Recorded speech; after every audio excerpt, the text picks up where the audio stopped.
Here are some simple steps to follow when creating a gateway quiz assignment from a homework set in WebWork. First, use the library browser to create a homework set. So here's a picture of the library browser table. We want to enter the name of the set in the name for new set here box. For example, we could call it an experimental quiz. Put a space if you want to have an underscore between the two words in the title. Then click on Create a New Set in this course to create the homework set experimental quiz. Step 2. In the Target Set drop-down menu, select the created set, then click on Edit Target Set. So we'll select Experimental Quiz and click on Edit Target Set. This will take us to the set detail page for the homework set that we selected. So the next step would be to change the assignment type to Gateway Quiz and click the Save Changes button. So here's a picture of the general information table from the set detail page. So we would go to the drop-down menu for assignment type and change it from homework to gateway quiz. So the default is homework. We want gateway quiz. Then when we click Save Changes, we'll see a new table on the refresh page that contains quiz parameter options, such as the following. So here's an explanation of those parameter options. The test time limit is the length of time the student is allowed to work on each version of the assignment. The cap test time at set due date is whether the time limit for a student's assignment should be truncated at the due date of the course assignment. For example, if a 20-minute quiz must be completed by noon and a student starts at 11:50, if the cap is set to yes, the student will only get 10 minutes in which to complete the quiz. The number of grade submissions is the number of times a student may submit each version of the assignment for a grade. In most cases, this will be 1. The time interval for new test versions. If students are allowed to complete multiple versions of the assignment, for example, a practice exam, this time interval gives the time interval in which those versions must be taken. The number of tests per time interval. The number of attempts a student gets for the same version of the quiz or test within the test time limit. Order problems randomly. If this is true, the problems on the test or quiz will be presented in a random order. The number of problems per page. How many of the questions in the test or quiz to show on one page? For example, specifying 3 for a 5-question quiz will result in a first page of 3 questions and a second of 2. Specifying 0 problems per page puts all problems on one page. Show score on finished assignments. This is whether students should be able to see their score on versions of the test or quiz on which they have no remaining attempts or no remaining time. Show student work on finished assignments. Similarly, whether students should see the problems in their work after finishing a test version. Step 4. When we are ready to add a question pool to our quiz, we will just change the source code to have group, and then the name of the target set. For example, here's a problem that will pull questions at random from the target set, Redwood's Chapter 1, Section 4, Prime Factorization. So Section 1-4, the Prime Factorization section. Redwood's homework sets. Now, it's time to see some of these steps in action. Use a homework set as an exam in WebWork. Go first to the library browser. Then use the target set drop-down menu to select the homework set that you want to convert to your exam. So prior to now, I created a homework set called the experimental quiz. This one I'm going to convert to an exam.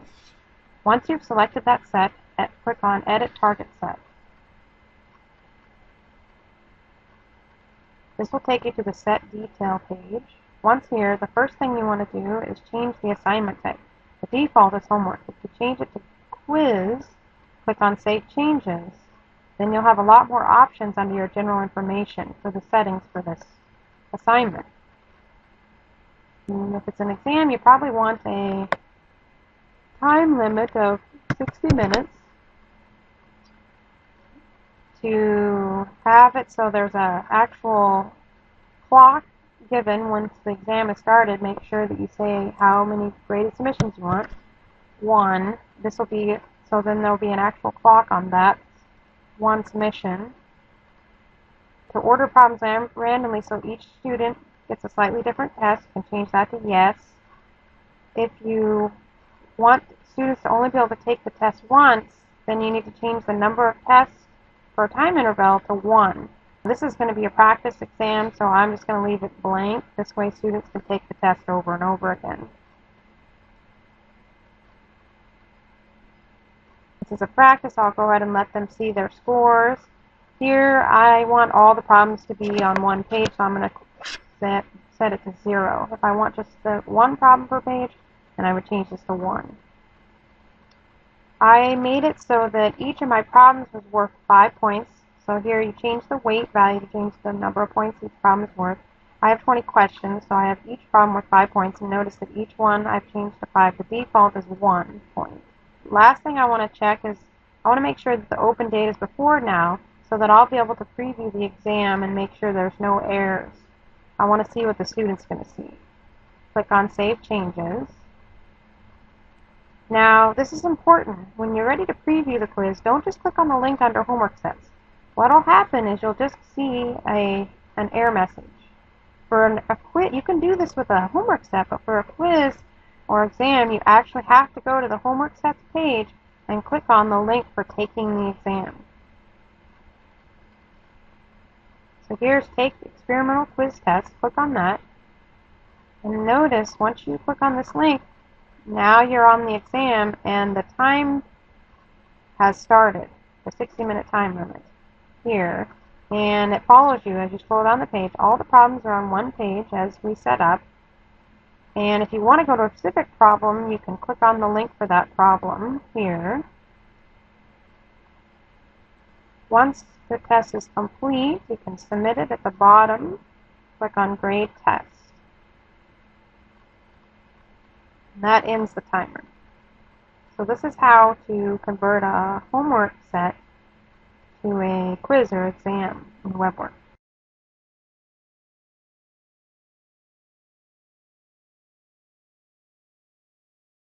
So you've set all your parameters, and now you want to change your problems in your set so that they'll actually be question pools pulled at random from different sets in your homework set editor. So we scroll down to where the problems are on the exam, and what we're going to change is just the source file of the problem.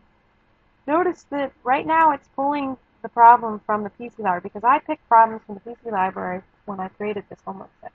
But I'm going to change the source file now because I want it to be a question pool. So to make it a question pool, I will clear out the source file information. I'm going to write group first, so I have a question group here, semicolon, and now the name of the set as it is called in my homework set editor in my course.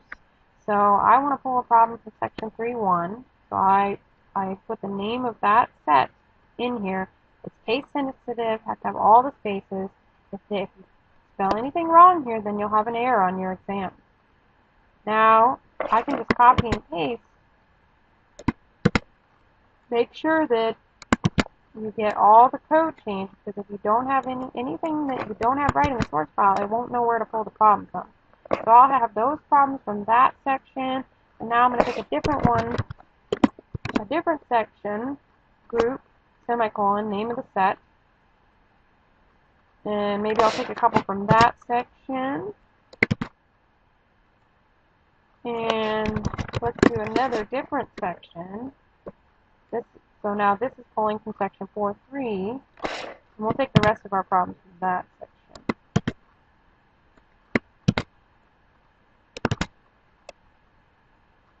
Click on Save Changes.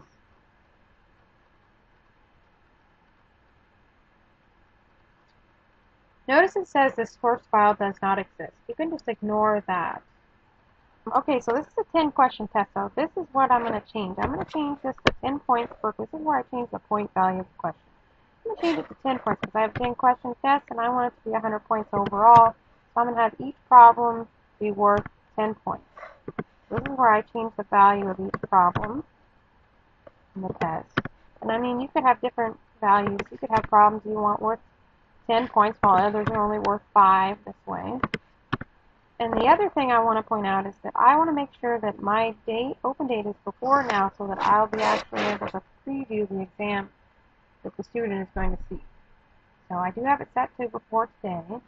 Now I'll click on Save Changes. Now this is important. Don't just click on the link underneath the homework sets. If you do that, it's just going to bring up an error message. To take a quiz or exam in WebWork, you have to actually go to the homework set page and then click on the link for taking the quiz. So here's the homework set page. Scroll down to the quiz you want to take. It's called experimental quiz. Here it is. Click on Take Experimental Quiz, and that's going to bring up the exam. Takes us right to the exam page. Notice the timer that comes up. So now I have 60 minutes to complete 10 questions. Here are the links for each problem. If I want to go to a specific problem, I just click on one of these. And remember, I set it so that all problems are on the same page. This is what it looks like when they're all on the same page. Notice now, as you look at the link for the problem, this one says this problem came from Chapter 8, Section 1. This problem actually came from Section 3.1. And this problem came from Section 4.3. So it's just pulling these problems at random from these different sets. So while I have these problems on my test, if someone else takes the test, they're going to have different problems from these sets. Like they'll have different problems from Section 8.1 than I have.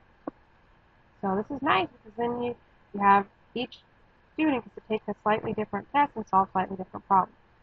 So this is how we create an exam with question banks.